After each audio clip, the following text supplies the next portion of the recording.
Hello, this week we have Christopher Avery sharing his thoughts on how to lead organizations, individuals, and lead a life of purpose. This week we have Christopher Avery, who is a management consultant turned responsibility framework creator, and he consults to the big companies, large and small, on how to take responsibility at an individual level, how to make it effective at a team level, and finally at an organization level, and how to gain economies of scale, how to gain productivity, and all the more very important, he also talks about how to don't waste a crisis, especially we are in difficult times. So how you can actually take advantage of crisis and bounce back. So he's got a lot of tips and tricks and strategies. He's got 3 decades of experience to back him up with his framework. So let us listen to Christopher directly from the horse's mouth as to how we take this framework grounds up, and how it can really help people once they're acquainted with this skill, which he calls it a meta skill in these difficult times. So over to you, Chris. I think before that, you could probably tell us a little about your interesting journey. You started off as a high-paying management consultant. You probably could have, taken that route. But I also saw that, you were also having this feeling that a lot of people are unhappy in their job scenarios. And then what made you, take the untrodden path and carve out a niche for yourself? And then how does this respond? You went back to college at some point of time, like after working for a few years in a company. So what was that journey all about? Wow. Well, thank you, Karen. It's really good to be here. I appreciate you having me. I don't know how much story your audience wants to hear, but I did not start out as a high-paid consultant. I started out as a low-paid consultant. Okay. Anybody that starts out as a high-paid consultant. Because management consulting is this, like a very dreamy career that a lot of people aspire for. And you did give it up after a certain point of time and went back to college. So why was that? Actually, so here's that story. No, I did not start out as a management consultant. I started out with a career in sales and hospitality, and then into management. And I just worked a couple of years after my bachelor's degree. I had the opportunity to go back to college, and a professor actually called me back, and he, so here's the fun part of the story. This is one of those interesting things in life where some mentor or boss's boss or somebody, pulls you out. This professor contacted me, told me to take my GREs, and he was really looking for graduate students. And the GRE is the graduate record exam in the United States that you take in the social sciences and the natural sciences to see, whether you qualify to get into graduate school. And I excelled I excelled. And I'd not been a great undergraduate student. And so I left a perfectly good job, is the way I put it, where I had no vision of my future. So here's the relevant part of the story. In those first 2 years, when I was 23, 24, 25 years old working, my vision for a career was my dad was my role model. And my dad was outwardly very successful. He was a corporate executive.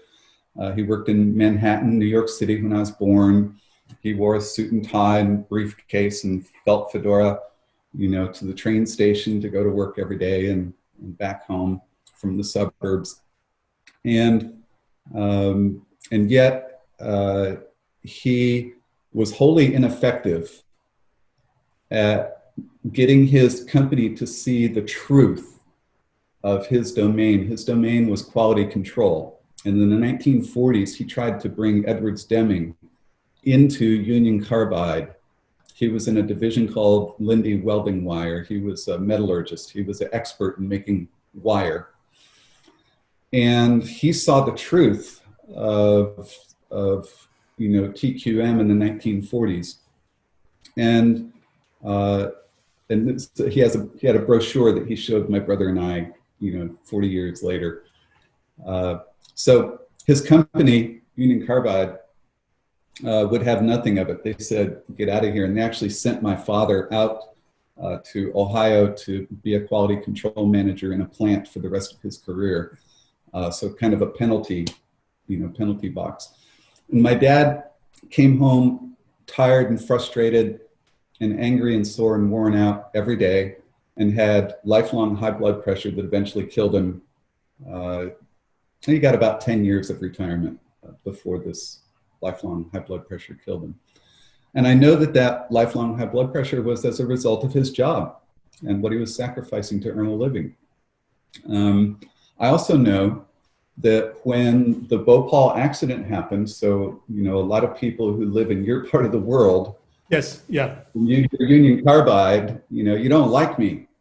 And so when that accident happened, my father felt personally responsible for that, even though he worked in a completely different business, in a completely different part of Union Carbide. He didn't work in the chemical area, he worked in the wire area, but he felt personally responsible because he failed to convince his company to take ownership of the upstream, downstream consequences of their choices and to improve the quality. So anyway, I diverged from my story. So here I was, 23, 24 years old, starting my career and looking at the next 35, 40 years of my life, as an arc of working. And my role model came home tired and sore and frustrated and pissed off every day from work and ended up dying of lifelong disease because of that. And I was having a existential experience saying, is this all there is? There's got to be more. Yeah. How can I have a life at work? So I ended up going back to school. And then from my PhD program, Kieran, I worked in a consulting firm while I was working for 5 years after finishing my coursework and while I was working on my dissertation. And that's where I picked up my consulting skills. And so, for anybody out there that wants to be a management consultant or agile coach, I recommend one possible formula for doing that is a very popular formula. It's a popular formula for actually doing anything that you want in the world. And I call it the piggyback formula. And that is, go find somebody doing exactly what you want to do and go to work for them for free. Yeah. I think that's classic advice. Correct. That's classic advice. I think, I heard it from several others also. Yeah. True. And just show up at their door and say, I work for you now. And they say, I didn't hire you. And say, I know. Yeah. Correct. Put me to work, right? And sooner or later, you'll find your own niche. Well, so I didn't have to work for this consulting firm for free. Okay. But I did find my own niche while working with them. And I spun out of that firm and started my company, which was originally called PartnerWorks, Inc. in 1991. Correct. So why was it called WERKS or something? Any specific reason? Because I just Googled on you and I could see that it was spelled as WERKS. So was there any specific reason for that? Yeah, so my whole first career there was as a collaboration guy, studying teamwork. And I ended up writing this book, Teamwork is an Individual Skill, Getting Your Work Done When Sharing Responsibility. So we were founded there were 3 co-founders, and one of them was a university professor friend of mine. And we were searching for a name. And he had a visiting professor from Germany. And he just offhandedly say, oh, Partnerwerks. And so we adopted that as our name. Okay. So it's a German twist to the whole story. Yeah, so Partnerwerks, what does that mean? Well, it means people working productively together. Oh, okay. We'll be PartnerWorks Inc. Okay, fantastic. So And then how did people you? called, and then people called and wanted to know if we could fix their Volkswagens and BMWs. Oh, okay. Yeah, they mistook you to be an automobile shop or something like that, right? Right. So Right. typically companies like that have those kind of names. So how did your decision to quit working for somebody as opposed to running your own show, how did that come into picture? So did you have this responsibility thing always in the back of your mind, like it had to come out some way, or it just evolved over a period of time that you, as you said, your own dad's story that he was unhappy in corporate America, and you wanted to create your own life path. So how was that trigger for taking responsibility for your own life ahead, as you said, the 30, 40 years that lies ahead? And then you came up with that, were all of this kind of triggered it into some way or the other? I wish I could claim that I was that smart and Correct. did that. It's typically not the case like that when you're studying that early. True.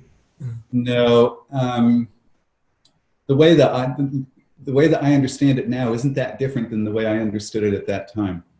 This consulting firm that I worked for had a bunch of brilliant people coming through it, but it was family run. So the husband was the expert and the CEO and the president, and his wife did the books, and his graphic designer daughter worked there, and he kept finding ways to keep her employed. And his brilliant son went off and worked for AT&T Bell Labs for a couple of years and then came back. And what I noticed was that the company was what I would call a continually failing company. Not terribly well managed. It was a lifestyle company for this man. He had a wonderful pension. He had graduated as he had retired as a one-star general, and then earned his PhD in futuring. And anyway, so it was a lot of smart people like me were attracted to the firm and came through the firm, but didn't last a long time because of the way it was managed. And I had created one business for them that after it started cash flowing, they took it away from me. And I didn't get to use any of that budget. I didn't get to improve it. And then they made a mess of it. And so I created another business, which was, I had a opportunity. So they had a training business within IBM. IBM was buying a lot of training from them around entrepreneurship and innovation and creativity and planning and things. And I interviewed a second line education manager, a director level manager in IBM who had just come out of product development, software development. And I asked her, what gave her knots in the stomach? What problem was she trying to solve with education? And she said, I wish I could teach software project leaders how to build teams. Okay. So that's the way it took off. So that's where it started. So I got together with these two other people, the people I eventually co-founded my company with. And one of them was a brilliant sociologist and organizational scientist, and he knew team literature inside and out. And we built a fabulous 3-day workshop and knocked it out of the park, and IBM started buying a bunch of it. Okay. But not for a little while. Excuse me, I've got a notification here. I should turn off my notifications. Yeah. That might be a smart thing to do. Okay. Sorry about that. So we built this workshop and went and delivered it the first time. I was still in the consulting firm. And I had one of those experiences after delivering it that I just knew it was going to be a hit. I just knew they were going to buy a lot. Okay. I don't know how I knew, and I didn't have any experiential evidence. I didn't have any empirical evidence they were going to buy a lot. I just know it went well. The people in it thought it was fabulous. And I just had this great feeling. So I went back and quit. I went to my boss's office, and I did have enough integrity and loyalty and responsibility to tell him. I said, I'm leaving, and I'm taking this intellectual property that you paid me to develop, so it belongs to you. And I'm taking this customer, which belongs to you. So you and I need to work out an arrangement. And he said, well, is there anything I can do? Okay. And I said, nope, too late to keep me, I'm leaving. And so we negotiated a spin out, and for the next 3 years, I sent him a lot of money. Oh, fantastic. Okay. You're absolutely very transparent. You didn't burn the bridges. No. In fact, we had a great relationship and still do. Oh, that's fantastic, actually. Yeah. That's really good. So PartnerWorks got started, and my vision, or whatever it was, my dream, it wasn't a dream, my prognostication came true. They bought a whole bunch of that workshop for a number of years. In fact, as a small growing company, our biggest problem was that we had one product and one client. So you had finished your PhD by that time, or you were your doctor already by that time? I had finished my PhD, gotten married, and bought a house. Oh, fantastic. And this happened right after my wife and I bought the house and moved in. And she said, what about the mortgage? And I said, well, it's a good thing we already got the mortgage, because it'd be a lot of a mortgage being self-employed. Oh, fantastic. Yeah. That's nice. So was it in the initial days, was it still called the responsibility framework that you call now, or it was in a previous, it was more about helping teams collaborate and you called it something else? Yes. So first of all, I don't call it a framework. Okay. Yeah. Call it the responsibility process. I call it, it's a mental pattern about how human beings process thoughts about taking and avoiding. Yeah, I could see that it's a lot deeper than just calling it a framework, because it's about changing mindsets. Yeah, frameworks are some kind of process that promises some kind of throughput to organizations. So I tend not to use that language. Anyway, no, I was unaware of the responsibility process at this time. But I was fascinated with teamwork and collaboration. And I was fascinated with how to help smart scientists, engineers, technologists, how to help them understand and apply teamwork. And, most experts in any field, subject matter experts, are always looking for the essence.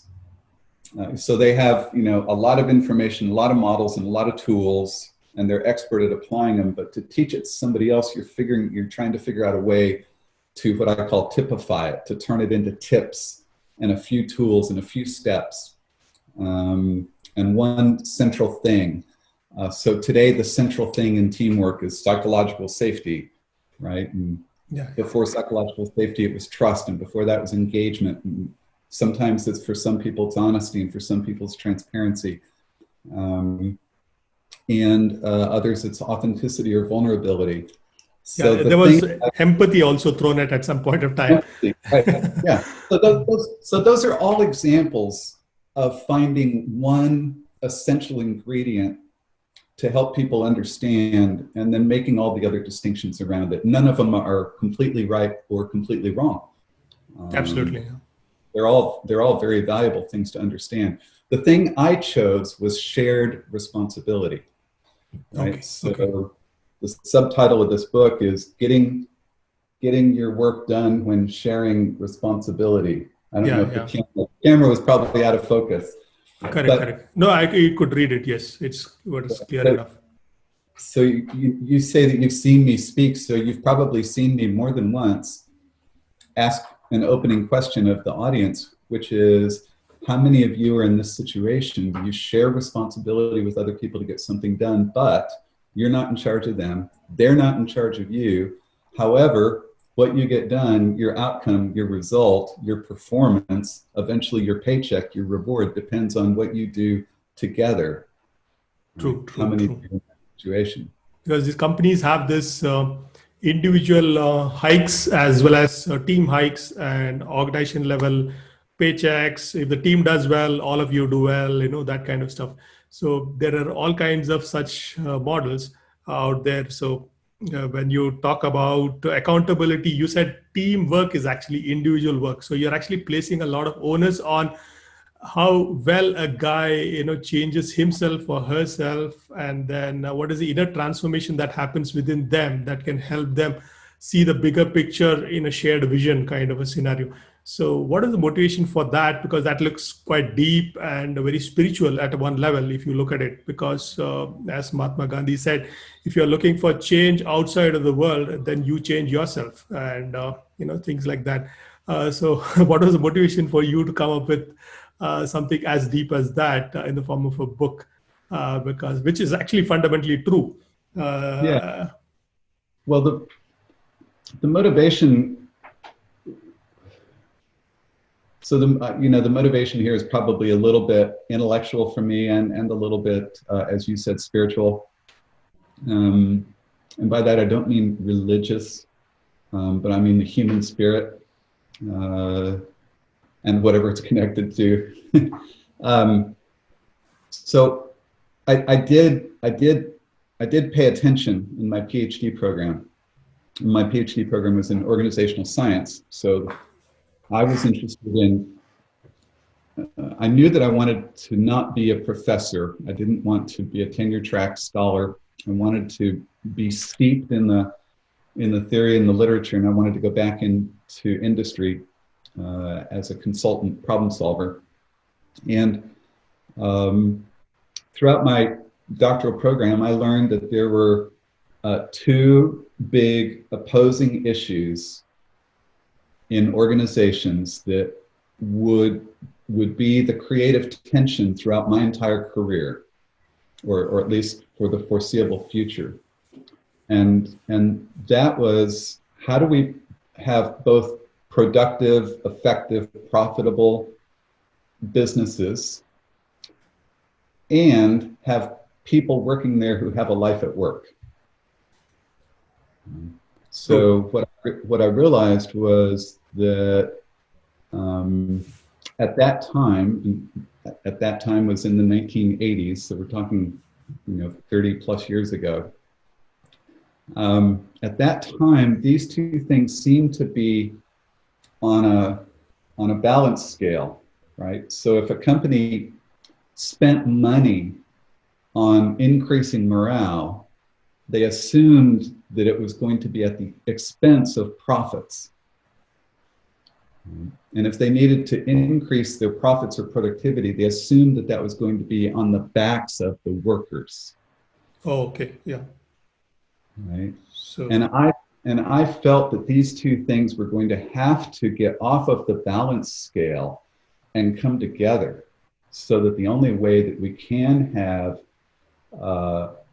more productive and effective and profitable businesses is to have people who are actually enjoying their life at work. True.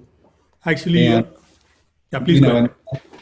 And the 35 years since then has borne out that that's the case, that we have to move off of the oppositional, looking at this as oppositional forces, and look at them as integrating forces.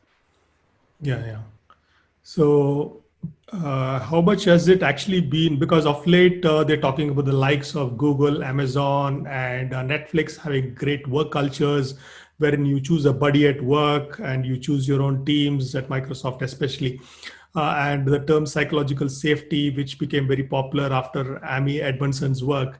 And also the fact that Project Aristotle at Google discovered that teams who have a shared sense of responsibility and camaraderie, they kind of do well, as opposed to like the nerdy culture where one man who's smart enough pulls the ropes and the rest of them.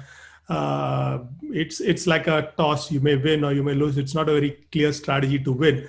But in digital companies of late, they say that psychological safety is becoming increasingly important after the Project Aristotle. Like if you have got somebody at work that you can share personal stories of struggle with, who really cares about you as a person and not just as a colleague, like what happened in your life outside of work, is you have somebody to share that at work, then they found that such teams have a greater chance of success. So I think back in the 80s and 90s, I'm not sure how popular all of this was. Or even today, it's only talked about in such large companies, although every company wants to be that unicorn kind of a thing.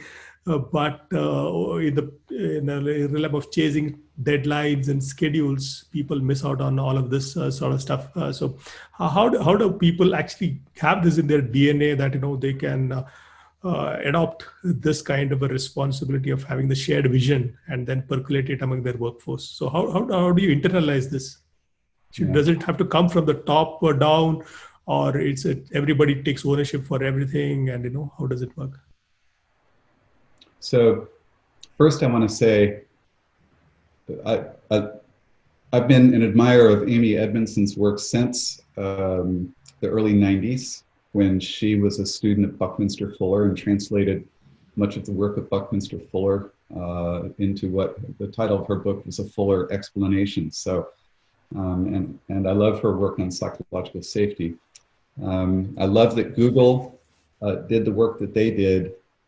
And to your question, there's nothing new there that wasn't originally published by Maslow and by the Human Approach to Enterprise in around 1950, right? What's changed is the evolutionary curve of adoption is what's changed, and overcoming the resistance of the traditional way, right? So during my career, I've seen an amazing amount of consciousness growth in business, an amazing amount of move away from win-lose, which causes lose-lose, towards win-win, an amazing amount of collaborative problem solving, an amazing amount of collaborative conflict resolution, an amazing amount of collaborative contract negotiation, an amazing amount of building trust and partnership at company boundaries in order to move processes across company boundaries to where they best belong in the customer or the supplier.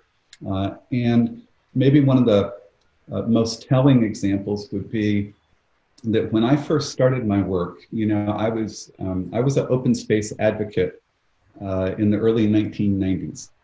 I did a number of open space events almost 30 years ago. And I did a lot of facilitation. So I've given up a lot of the stuff that I used to do because engineers have adopted it.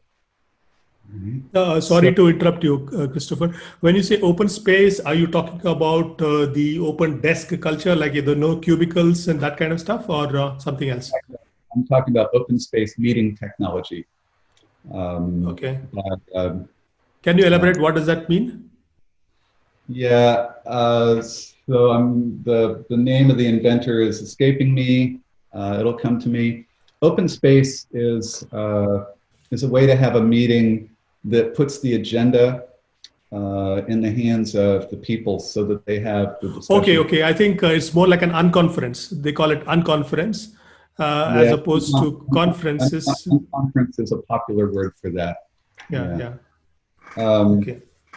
Anyway, so here's the point I was trying to make, is when I started this work, maybe 1 out of 200 engineers had any interest at all in facilitation skills.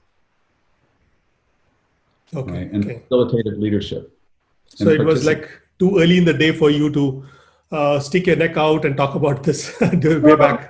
No, that's not what I'm saying. What I'm saying is that the world has shifted so much in those 30 years. I'm trying to make a point of how rapidly we're evolving. So you're asking me, where in the DNA, where can I help someone who's watching this? Where can I help them find their DNA to make this shift in themselves, right?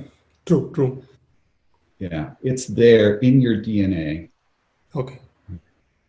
So what I know is that if you increase your intention, your desire to work in a collaborative, very humane fashion with others, where they can appreciate you, you can appreciate them, you can leverage your skills through them and leverage their skills through you and accomplish much more, feeling better, then put your attention on that. Look for the place where you can do that, right? And demand it of yourself, and you will find it. Right? If you're telling yourself that, you know, you've got to slog away in a toxic environment with people who don't appreciate you in order to make a living, then I'm telling you, get out of there as quickly as you can. Yeah. I did read about your trapped mindset, wherein people often feel they're boxed into a certain caged environment, and they keep telling all these fancy stories and lies to themselves. So you keep telling a story which is not real to yourself for a very long period of time, and falsely implicate yourself and getting stuck in that situation and play the victim. Wherein, as you rightly said, as a part of your framework, you can help analyze what can really be done in that situation and get out of it much more quickly than that. So as opposed to feeling victim. Yeah. So a long time ago, you asked me about whether I was carrying this responsibility model with me, and I said so that it was shared responsibility is what I wanted to help people understand about teams. So the reason I found this model is because I was trying to understand personal responsibility. Okay. Actually, I just have a question there, which is actually my challenge as well when I do workshops with people that help the teams look at the enterprise big vision and mission, and that's the business team's goal, and then tie the technology teams to align with that. Because if you look at it one way, the business team's motivation is, if I put X money, I need 10X after 2 years or 3 years or 4 years. So it's partly financial, their goal. Where the technology teams are struggling to get the loose ends tied up and make a proper delivery and get software working, that actually probably wins the market and so on. So there are two different kind of challenges. So one is coming from a different plane, the other is at a different plane. So how do you feel these two can actually tie together in this model of shared vision? Because sometimes most often they are quite opposing in nature, because one is a financial goal, the other is a technology goal. And then of course there's a human angle to it. There are humans on both sides of it who are trying to make it happen. So how do you think actually they should tie these two ends? Well, how is that different than any company that divides its work into different departments? Yeah. So we have an HR goal, we have a legal goal, we have a marketing goal, we have operations goal. Yeah, so it's pretty much the same thing actually. Yeah, but it all. So fundamentally, a fundamental part of organizational science is that you have separation of activities and you have integration of activities, right? Specialization, coordination, specialization, coordination, specialization, coordination. So the issue there is, how do you have an ongoing conversation between business and technology I think exactly. to get aligned and stay aligned? And I think it's incumbent on the business to have an appreciation and an acknowledgement for the inspiration, for what inspires and motivates the technology people. I also think it's incumbent on the technology business to realize that they're there to deliver business value. They're not there to create cool engineering stuff, just create stuff. They're there to deliver business value. So it's an ongoing conversation. It's not something that you just align at once and it works, right? Specialization is ongoing, coordination is ongoing. And in terms of, here's a good place to apply the idea of shared responsibility and teamwork skills, is if you want to be a leader, put yourself into that conversation, right? Put yourself into that place where there's that ongoing conversation about how do we keep business and technology aligned in this tension that we can get ourselves into, where the business people just want to talk numbers and the tech people just want to talk tech.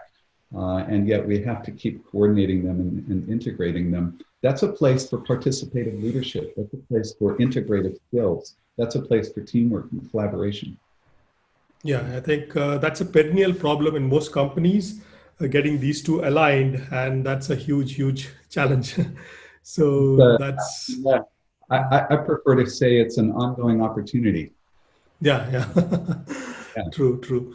And how do you think actually companies can motivate individuals, because they all come from like the five fingers, each individual is different.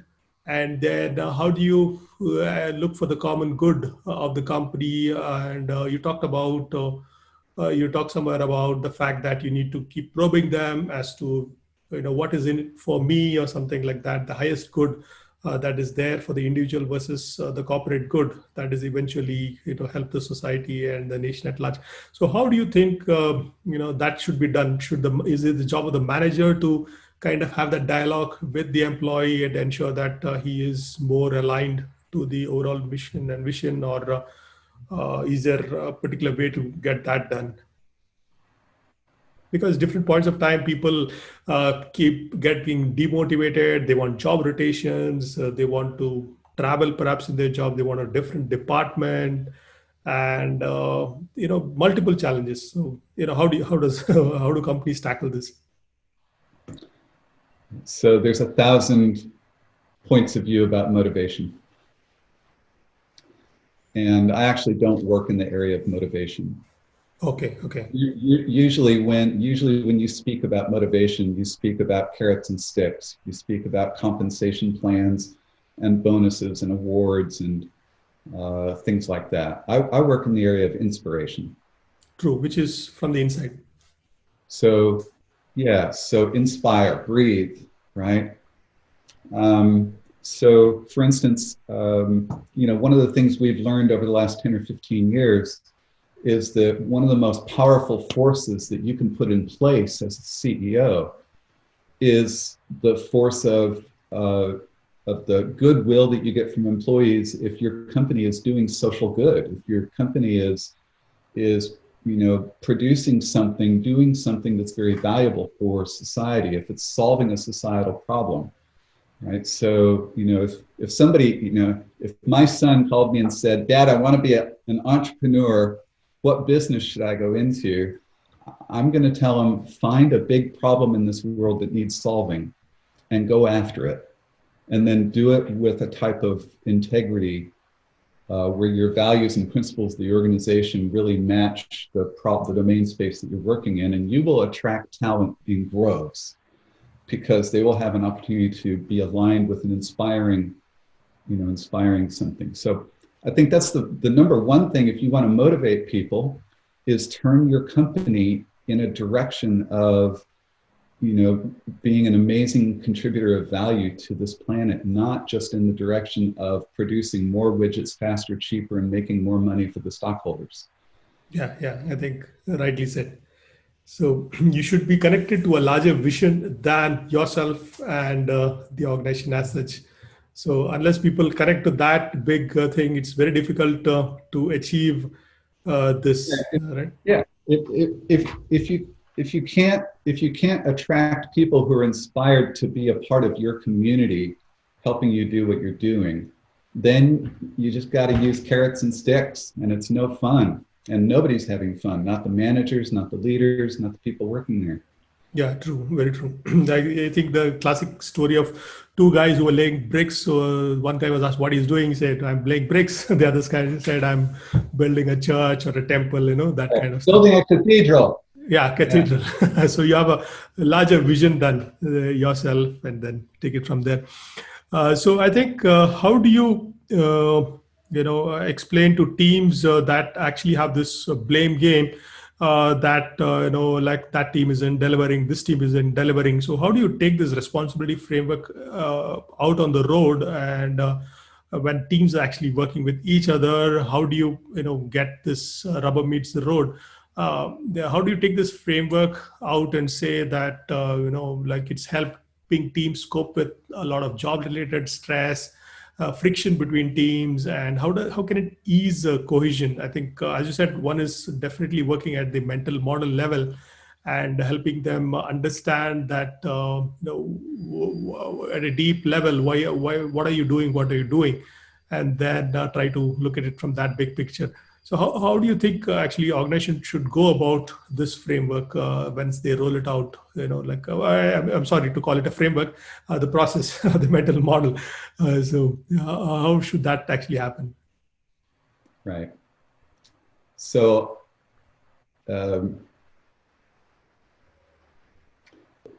if your viewers are still here watching, we probably ought to tell them what this is. True. Yeah. I think you could probably explain, Christopher, what that is, because as I understand, stop blaming people, don't justify the false things, get out of the shame thing. We all been in shameful situations, and then of course you're obligated. Don't feel too much of an obligation that you need to serve. Get out of that. So, how does that work when it comes to teams? Like who have got real challenges on the road and deadlines to meet. How does that work? Well, it starts with individuals. Okay. So the responsibility process is a simple pattern that my mentor and his mentor before him started discovering. So I'm not the innovator. I'm not the inventor of this. I'm not the principal scientist. I'm the promoter of it and the innovator of it at work. What this says is that every time something goes wrong, and things go wrong all day long, every day, and when that happens, our minds go to blame. So you just talked about playing the blame game, and you use the language as if there's something bad or wrong with those people. And what this teaches us is there's nothing bad or wrong with those people, right? It's just the way they know how to cope with that problem, right? So what happens is every time something goes wrong, our minds go to blame. Who did that, honey? Where'd you put my car keys? Etc. It's a mental state with its own cause-effect logic. We can get stuck there for a short time or a long time. If we get off of it, we graduate to justify, which is the excuse or the story. We say, well, that's the management, it's the budget, it's the process. We didn't have enough resources, not enough time. Whatever. Again, it's just coping with the problem. It's not solving anything. If we get off of that, then we blame ourselves, which we call shame. I'm a dummy. I'm a dolt. I'm so stupid. And if we get off of that, then we operate from have to. I have to go to the stupid meeting. I have to deliver this, blah, blah, blah. Right? And it's not until we refuse to blame others, and we refuse to give stories and excuses, and we refuse to beat ourselves up, and not until we refuse to feel trapped do we get to a part of our mind where we're actually creative problem solvers. So the issue with this is that below the line, we talk about problems as a way of coping, but we don't solve anything below the line. And so above the line, we have the ability to respond, and we come from a mental state of amazing resourcefulness and creativity. So how do I roll this out in an organization? Person by person, with teams, we can introduce it to the team and have them have a conversation about whether it's meaningful to them and whether they want to use it. A lot of people reject it. And the reason is that in order to accept it, you get to actually examine your own mind and your own thoughts. And most of us seek approval and safety. And approval and safety is down here. And the few of us that seek freedom and true personal power and true choice, that's up here. So I'm always looking for the people that actually want to pursue freedom and choice and power, as opposed to those who want to hold on to safety and approval. To roll it out in an organization requires me to work one-on-one with the leadership before we ever introduce this to anybody else in the organization. So I will not work for executive A that tells me to go make group B responsible, because I know that the problem is the person hiring me. And that's the person who needs to change. As you invoked Gandhi, earlier. So when I do organizational work, my work is top down, and I work for months with the chairman or the CEO, and then with their team. And when they start really getting this and start really understanding how to take ownership, that they're the ones who created the system that's creating the people that they're blaming. True. Right? Yeah, correct. So the number one dynamic in organizations when things go wrong is that managers blame people and the people blame managers. True. So, my first conversation with the leadership team is, how about if we just stop blaming them? How about if we stop blaming employees? Because we're the ones who created the system that they're making these mistakes in that you don't like. Very true. So I think it's not very easy, right? It's not like at the end of a 3-day, 4-day workshop, people have this change in them, because I remember attending a couple of them myself in large companies. And then, so it's like a sustained collective action over several months or years. And then that's when it gets internalized in the DNA of a company. Yeah, this is reprogramming your mind. So your mind is hardwired to both avoid responsibility and to take responsibility. It's hardwired to do both. Okay. And so the pattern shows you how you get stuck psychologically, or how you move psychologically. And all of our tools are about how to become more aware of that and how to become more intentional about getting to this place where you're smarter more frequently. So individually, it's reprogramming yourself, and we're all about doing that. For a team, it's about getting a shared language where you can talk about problems with the language of taking ownership. And an organization, and therefore it's changing mindset. In an organization, it's changing mindset at the top and cascading that into the culture, and then making changes to the system where the system is creating toxicity. So do you have a toxic performance management system? Do you have a toxic goal setting system? Do you have a toxic project management system? But we start with changing the mindset in leadership and the team, and changing the language, and have people start adopting the language of responsibility, and then they look at the systems that they want to change. So, I mean, do you often end up actually coaching teams, and at the end of lovely 6 months, again, you do a recheck on where they are in terms of having, taking the responsibility into their work lives? So does it happen to you like that companies request you to come on board and just check how effective has this whole thing been, because there's still remnants of the old behavior in the people and so on. So does that happen to you like that? Yeah, we usually, when we're doing organizational level intervention work, we always do a couple of things. One is we look for existing positive messaging that we can leverage. So the responsibility process material is compatible with all those buzzwords we talked about earlier, right? About trust and engagement, empowerment, all those things.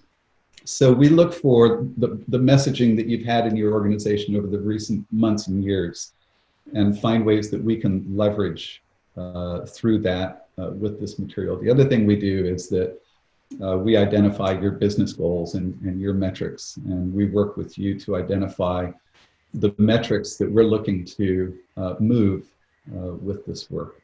And we just put frequent measures in place, and we also identify how we get the right content to the right audience at the right price, at the right modality, at the right time, so that all that works.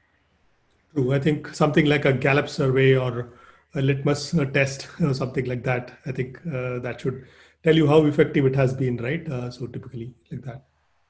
My experience is that it's usually very evident. It usually doesn't have to be measured, but we do want to, if we can't move a needle, then we don't want to be there. We don't want to get paid. True. But it's usually quite evident. It's one of the things that executives get paid for. Is they get paid for seeing the nuances, for seeing the changes, for seeing the differences. True. Actually, Yeah, a cousin of mine used to talk about the fact that they used to have a professional psychiatrist who used to visit them once in a fortnight or once in a month to their offices, and people used to have a one-on-one session with him, and he used to help them unclutch all the so-called tensions and so on. Like, he was like this go-to person that you can talk to and vent out all your problems. And he used to keep probing, I believe, like, do you have a problem? Come on. And he was like saying, okay, but this guy is going to come and I need to now open up. Even if I really don't have a problem, I would tell him a problem.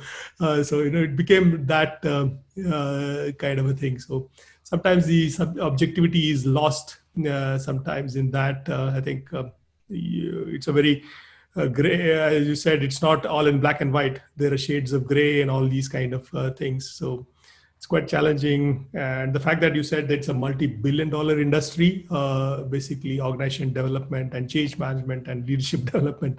So there's a lot of work to do. And I see now there is an increased movement for a lot of these things, especially in times of crises and all that. So what are your thoughts on don't waste a crisis or kind of a thing? So how can crisis help individuals be better versions of themselves, like instead of developing in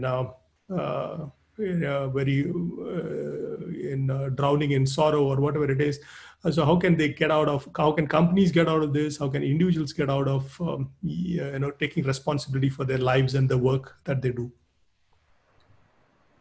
How can people use crises for taking responsibility for their lives and their work? Yeah, and then bounce back in a better frame of mind, and then how can they actually be better versions of themselves?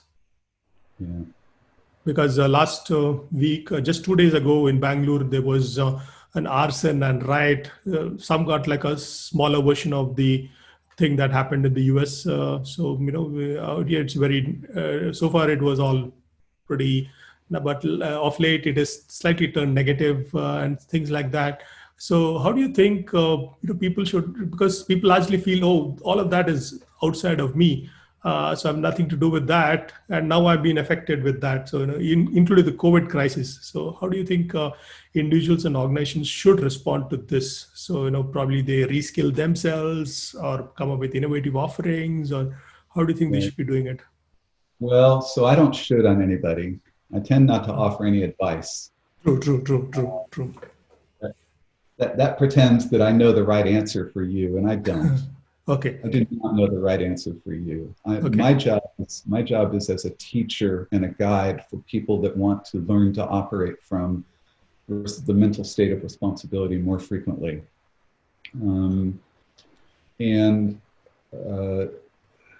Like as you read, 30 years ago, I realized that so much of what I was doing was helping smart people cope with jobs that they didn't like. And I decided that I was done coping. And a lot of management consultant is helping people cope. And I wanted to actually make a difference and problem solve. So, your question about how do we use crisis, how do we respond to crisis? Your question raises a few things. Number one, most people agree the most real transformation happens not from intelligence and inspiration, but because of crisis. So, what that means is don't waste a good crisis, right? A crisis is an opportunity to introspect, to reflect, to examine, and say, geez, have I just been on a hamster wheel, thinking that it was pretty good and not paying attention to what else could be or what else I want or what else is possible? And now the hamster wheel's broken. In fact, the hamster wheel's about to hurt me if I don't do something, right? And so, in the crisis, as the famous Japanese symbol, right? The symbol is also a symbol for opportunity, right? So it causes us to introspect, and we end up asking one of the most brilliant questions that we can ask, which is, what do I want? about this situation, right? And usually it leads to a new inspiration. And that inspiration leads to a whole new dose of personal energy and intention and attention. And we respond. So my recommendation is to not wait for a crisis, but if you want to take ownership of your life, start now by studying how responsibility works in your mind and starting bending your life more and more in a direction of freedom, choice, and power, and away from safety and approval and control and coping. I think our world, I don't know why what is happening, but here's what I know. I know that the news is not in the newspapers and on TV. And I know that a linguistic analysis of the news shows that it's all negative and drama-based and designed to make you mad and angry and horrified. And as I talk to people like you and other friends around the world, there's this sense that the world is going down the tubes, right? Oh, US government, politics, president is, horrible, and, all of this. However, if you look beyond the news and do your own research, the level of consciousness on the planet has never been higher. The level of collaboration on the planet has never been higher. The number of people living above the poverty line has never been higher. The number of people out of famine and poverty has never been higher. The actual statistics for this planet are really, really, really good and going up. True, right? true. I think that's a very positive note. Those statistics are not in the news. True. Very true. Right. I think before we kind of wind up, I have one last question, perhaps, or one or two of them. So one was you talk about Covey's stimulus versus response, and in between there is this gap, and it's there that the individual action lies, and it's there we have the freedom, the power, and the choices to make.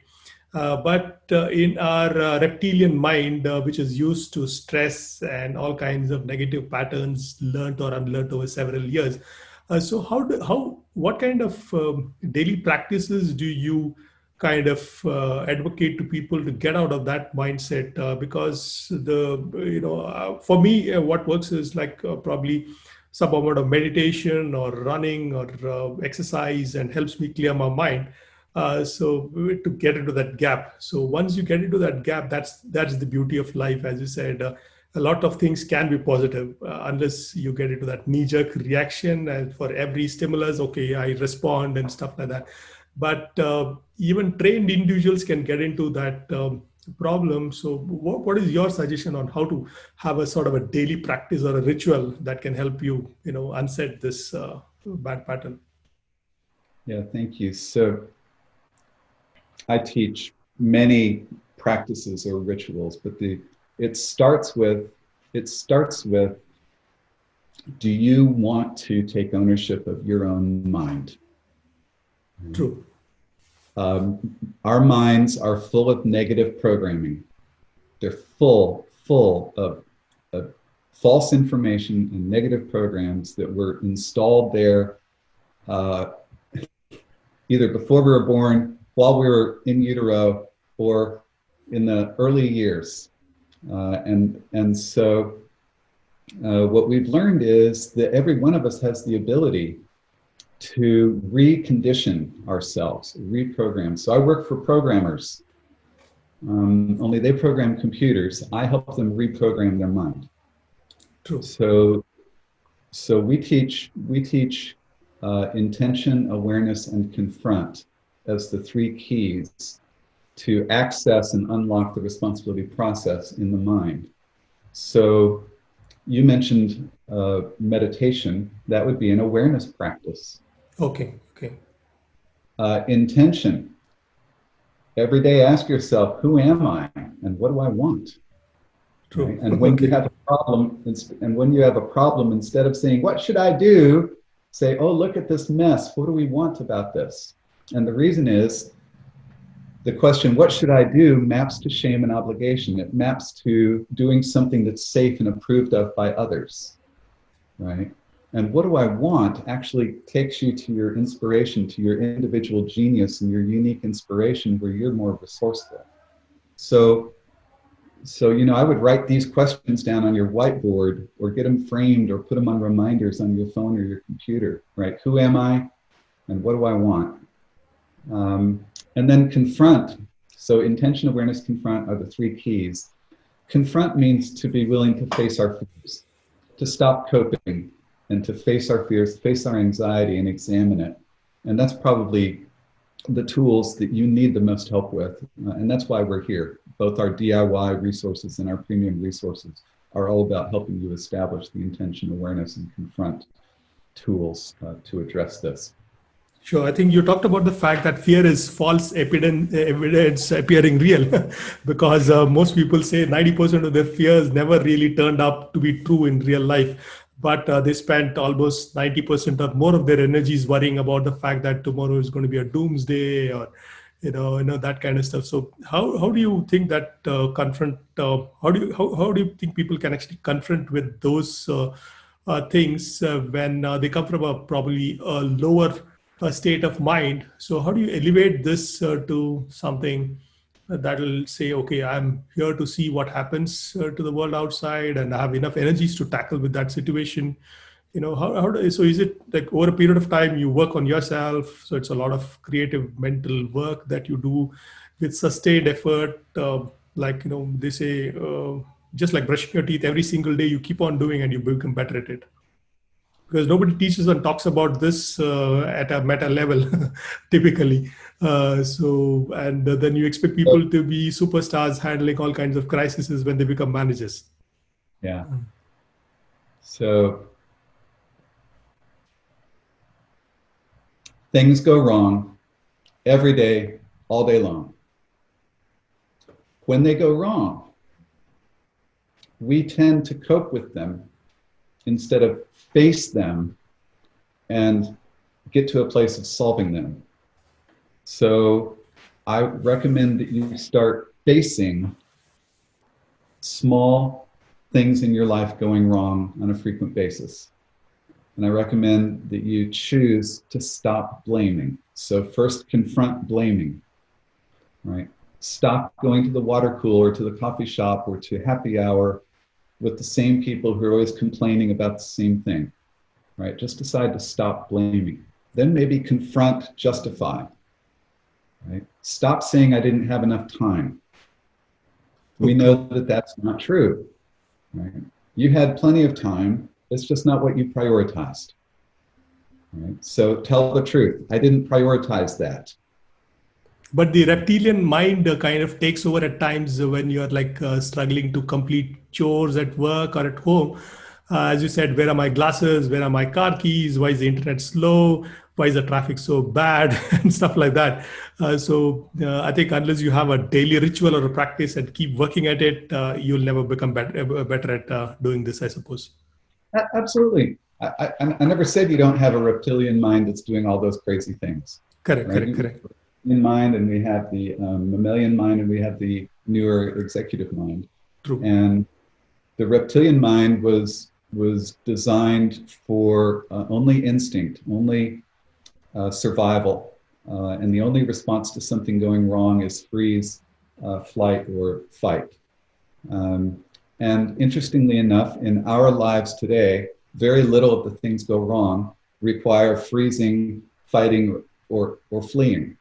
So if we start doing the things that you're talking about, meditation,